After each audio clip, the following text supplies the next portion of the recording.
You know what it is, man. Industry Hotel exclusive. We live and direct with Tiptop, promoter of the Dipset Reunion in Brooklyn. He just wants to clear a couple of things up because there's a lot of accusations, people coming up with different stories of what happened. So we got the man live and direct, no bullshit, exactly what happened and what's gonna happen, and the process and all that. So what's good, Tip?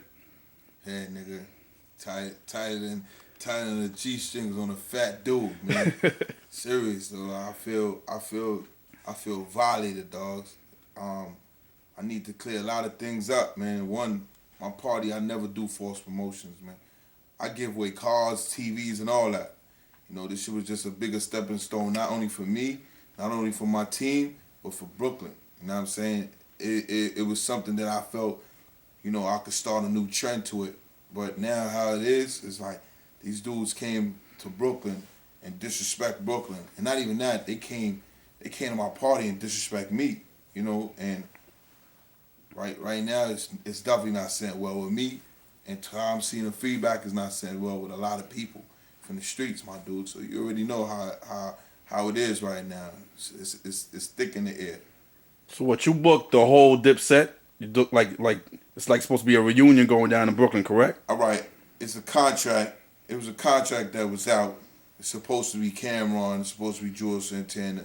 It's supposed to be FREEKEY ZEKEY. It's supposed to be Jim Jones. Anybody want to see the contract? I'll show it to you. You know what I'm saying? If we could make copies right now, we pause this, and when you see the contract. It was always about a contract. I really don't want to start calling names right now, but at the end of the day, we not really realizing that one, Cameron was already under contract with Hammerstein Ballroom, which I should have been aware of that because that's common sense. I was gonna do other shows and dudes is under contract. You can't do certain things. But at the end of the day, we was keeping it as Dipset just in Brooklyn. We couldn't use a reunion. That's why you ain't never seen none of that on my flyers, nothing like that. Mm-hmm. I can't stop people for saying there's a reunion coming to Brooklyn.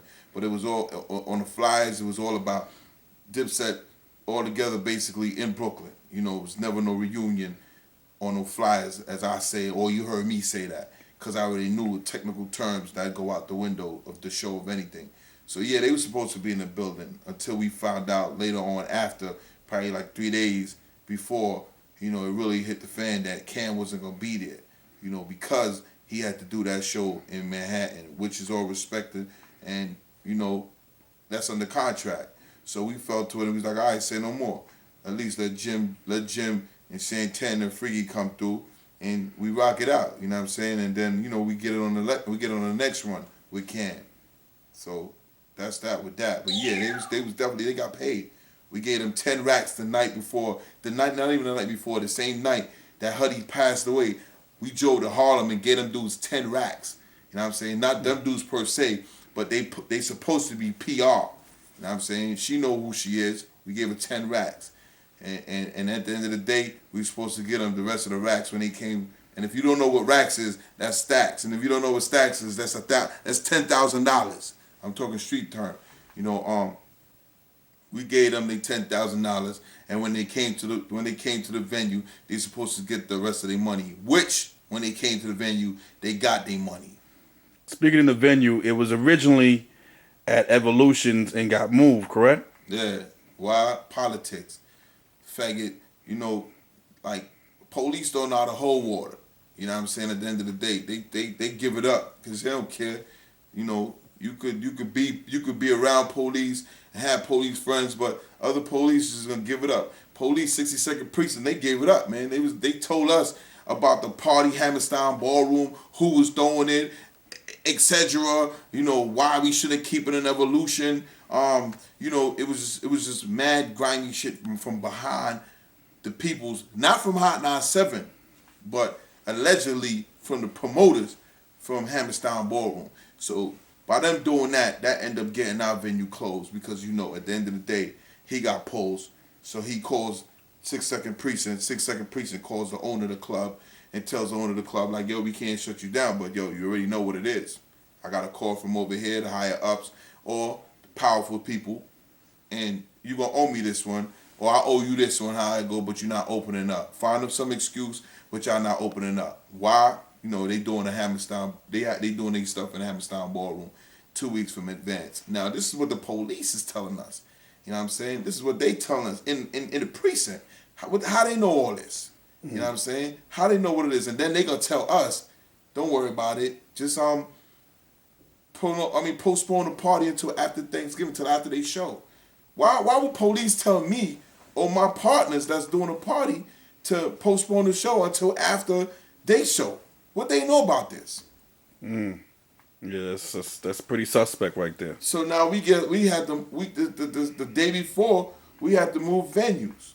You know what I'm saying? The crazy thing is, I'm pretty sure, I'm 99.9% sure that faggot called my phone asking questions, trying to get information. I'm talking about the promoter for Hammerstein. You know what I'm saying? I know Hot 97 wasn't behind this for a fact. You know, should have been down. I'm not even, big up Mr. C. You know, even shout out to Funk Flex. You know what I'm saying? I already know what's behind it. I know what it is. Shout out Cypher Sounds. Shout out all the DJs that was holding it down for Brooklyn and bigging us up. You know what I'm saying? Like, everybody got their ins and outs, and that's just what it is. So we had to move it to Oceana. We gave Oceana 12 racks. You know what I'm saying? At the end of the day, that's $22,000 that just went down the drain from one club to another club. You know, and police calling the other promoter that was around, the sub promoter that was under the bill, and they asking him, okay, so where y'all moving the venue to? Why you gonna ask a promoter where he moving his venue to? What is it to you for? It's not in your vicinity no more. So why you so inquisitive to where we moving it at? And the same night when we did the party, you know, I guess when they found out, oh, it's gonna be over here, they leave where they're from. How far they're from? They in Bay Ridge. They leave Bay Ridge and come all the way to what's that? Brighton Beach. 62nd precinct is at Brighton Beach. Why is you at Oceana? You don't have no business being out your district at Oceana. Why? For what? You know, politics as usual, homie. But at the end of the day, there's always cracks where the streets find out what the politics is about, my dude. Should have been down. So, you know, that's how I end up moving to Oceana. We definitely know Dipset was supposed to be there because Freeky Zekey came into the building. What happened with that situation? All day, man. People talking about Freeky Zekey wasn't in the building. People talking about Dipset wasn't out there. You know, people staying and speculating what they want to speculate. But at the end of the day, man, you look on my Facebook. It's not even on my Facebook.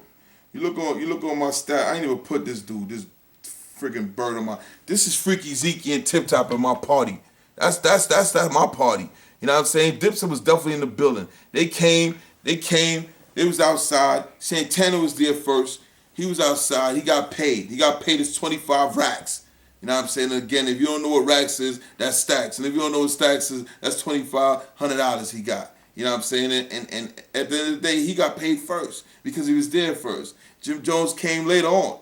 You know what I'm saying? With Freeky Zekey and them. And they came and they got their money. We counted out their money and gave them their money. Then they try to say we short them $500. Like, yo, homie, we just gave you $15,000. Why would we shorten you $500? Like, that shit didn't make no sense. Then they turn around and say, yo, they going outside to go call everybody else to make sure, you know, let them know that everything is good to come in the building. And then they haul ass. They leave. Like, at the end of the day, while I'm hearing it, it wasn't even meant for me. But nah, my dude. I respect the game. You gonna herb somebody. You feel because the promoter that dealt with the paperwork, he was soft, so y'all could walk over him.